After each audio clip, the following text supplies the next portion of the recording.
हम new chapter death of the partner start करेंगे और हम उन सारी कैलकुलेशंस और फॉर्मेट्स और सारी जनरल एंट्रीज और अकाउंट्स के बारे में पढ़ेंगे जो हमें इस चैप्टर में बनाने हैं।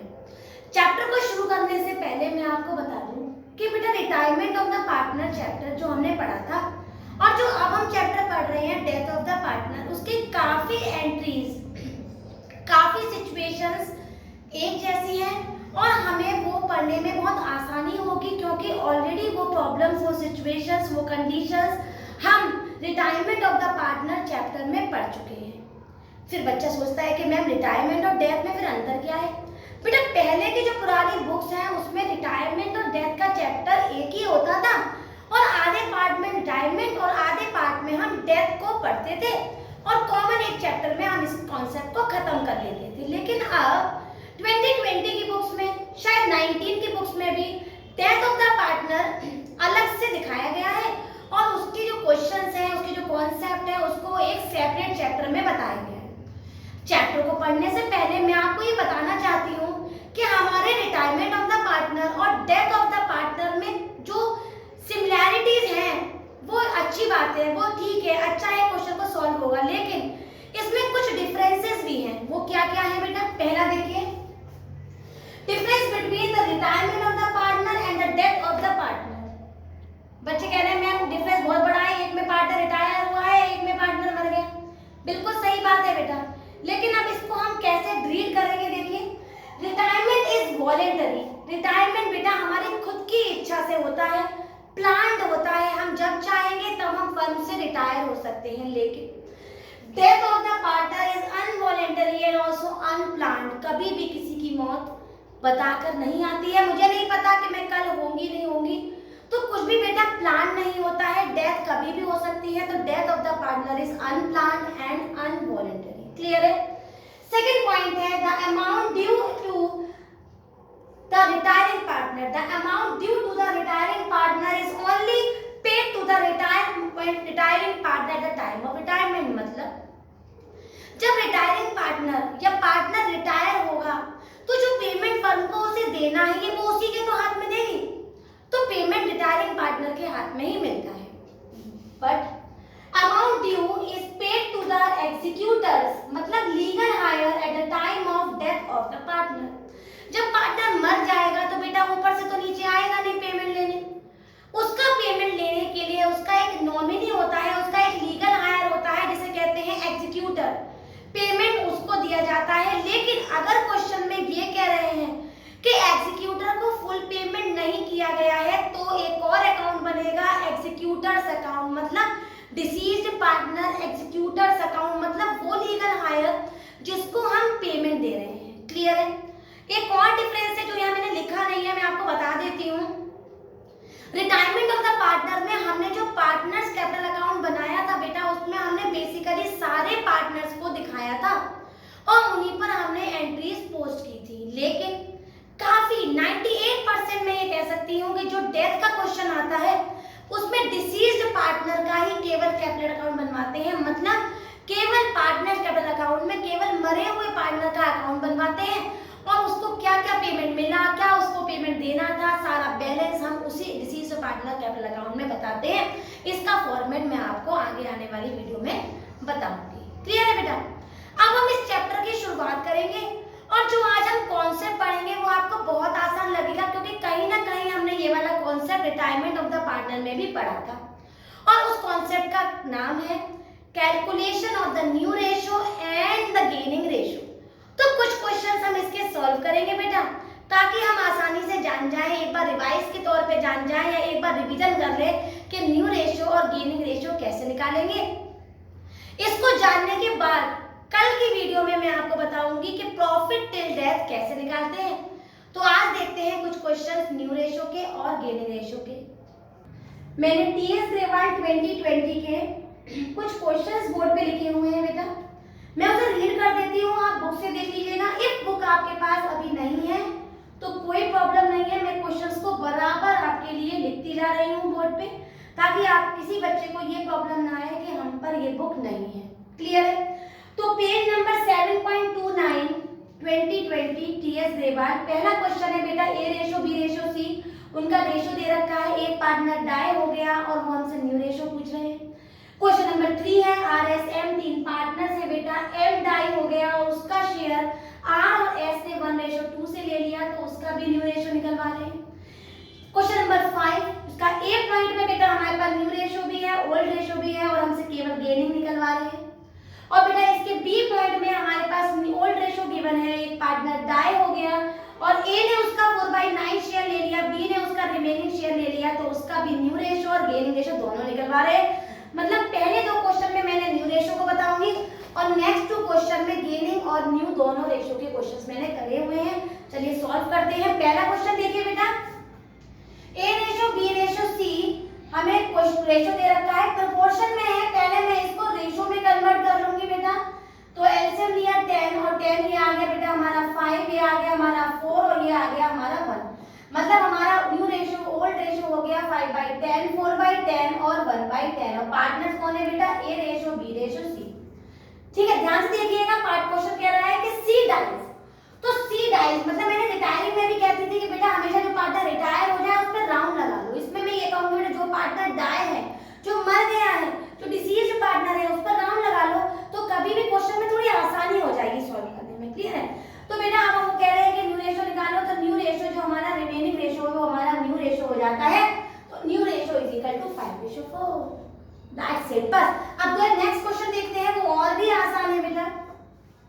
अकाउंटेंसी को जितना आप मन से करेंगे ना बेटा उतना ही मन से ये आपको समझेगी और क्वेश्चन जल्दी जल्दी निकल जाएंगे। तो दूसरा क्वेश्चन देखते हैं, R ratio S ratio M equals to 2/5, 2/5 और 1/5। इसमें मैं एलसीएम नहीं लूंगी क्योंकि डिनोमिनेटर कॉमन है, तो 2 रेशो 1 इनका रेशो है, ओल्ड रेशो। क्वेश्चन कह रहा है कि हमारा M डाई हो गया, मतलब M मर गया है और उसका जो शेयर है, मतलब उसका जो शेयर है वो R ने और S ने 2/1 से ले लिया, 1/2 से ले लिया। तो मैं R का गेन निकालूंगी, R gain is equal to 1/5 का कितना शेयर ले लिया उसने 1/3, 1/3, तो ये हो गया बेटा 1/15। क्लियर है?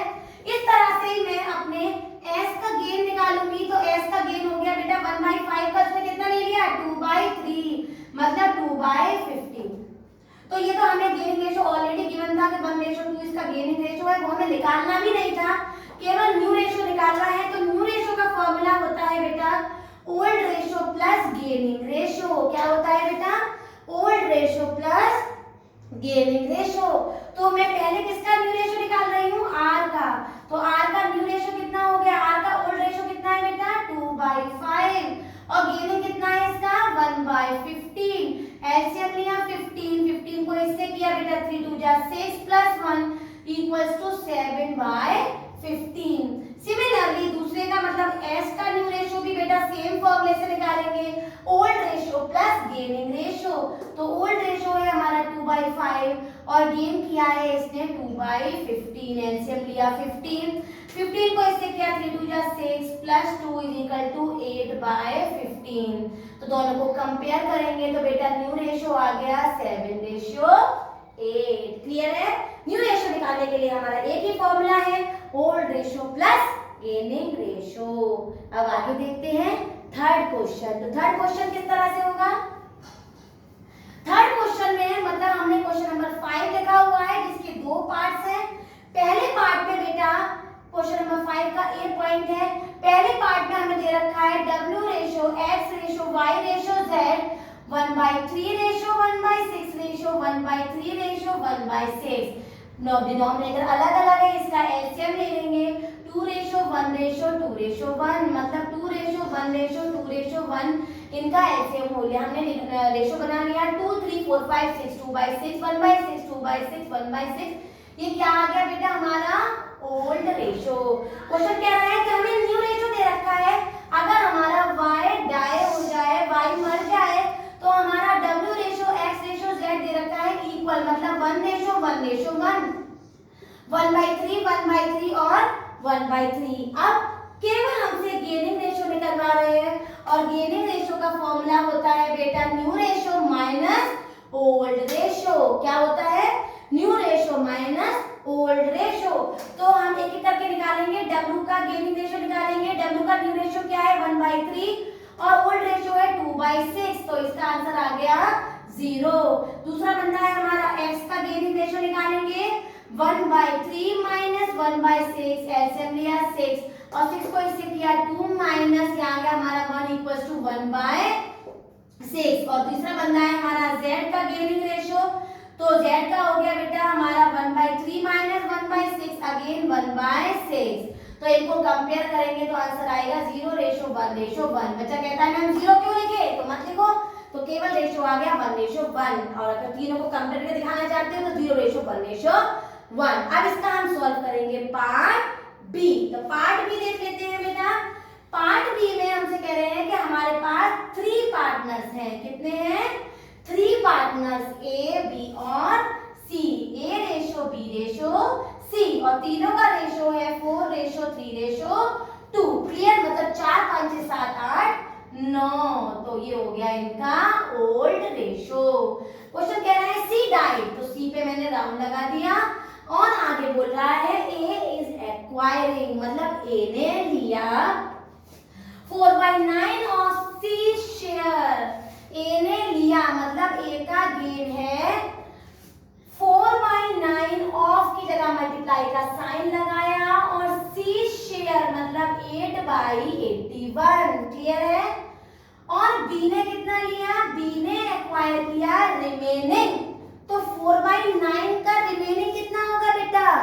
डिनोमिनेटर से न्यूमरेटर को माइनस करेंगे 5 और 5/9, तो 5/9 इंटू शेयर कितना है C का 2/9 इक्वल्स टू 10/81। दोनों को कंपेयर करेंगे तो 8/10 मतलब हमारा रेशो आ जाएगा हमारा 4:5। That means gaining ratio is equal to 4:5।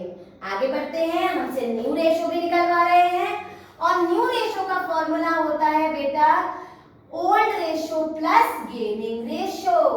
तो हमने फॉर्मूला यूज किया और हमारे सबसे पहले निकालेंगे हम A का न्यू रेशो।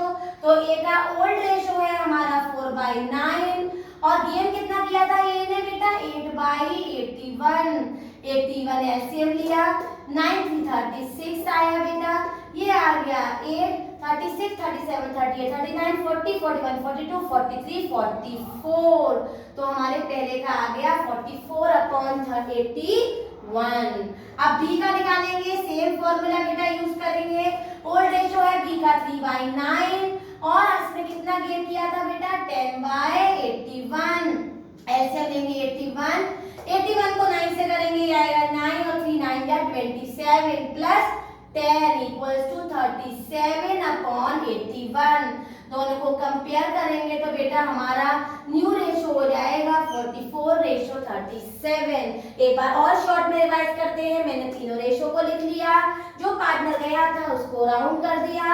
गेनिंग रेशो भी निकलवा रहा था, मैंने लैंग्वेज पढ़ी A ने लिया, एक्वायर मतलब लेना, 4/9 ऑफ की जगह मल्टीप्लाई C शेयर, C का शेयर लिखा तो गेन निकाला। 4/9 का रिमेनिंग 5/9। कोई आपसे पूछे 1/2 का रिमेनिंग आप कहेंगे 1/2। कोई पूछे 9/10 का रिमेनिंग आप बोलेंगे 1/10। मतलब डिनोमिनेटर में से न्यूमरेटर को माइनस कर दो तो बेटा हमेशा रिमेनिंग शेयर आ जाता है और डिनोमिनेटर हमेशा कॉमन होता है। तो एक होमवर्क मैं आपको देती हूँ, 5/7 का मुझे रिमेनिंग बताइएगा। अगली वीडियो में मैं इसका आंसर आपको बताऊंगी। 5/7 का रिमेनिंग कितना होगा वो मुझे जरूर बताइएगा। अगली वीडियो में मैं आपसे इसको पूछूंगी। क्लियर है? इस तरह से मैंने अपना न्यू रेशो के लिए फॉर्मूला लगाया, old ratio plus gaining ratio और आंसर निकाल लिया। इससे मैंने लगभग सारे कॉन्सेप्ट हमारे न्यू रेशो के और गेनिंग रेशो के कवर किए हैं। होमवर्क बिल्कुल मत भूलना, बहुत छोटा सा है, मैं आपसे जरूर पूछूंगी। और अगर वीडियो समझ में आई हो, क्लियर हो, सारे पॉइंट्स आपको अच्छी तरह से समझ में आ गए हो तो वीडियो को लाइक करें, शेयर करें और सब्सक्राइब करें। Thank you.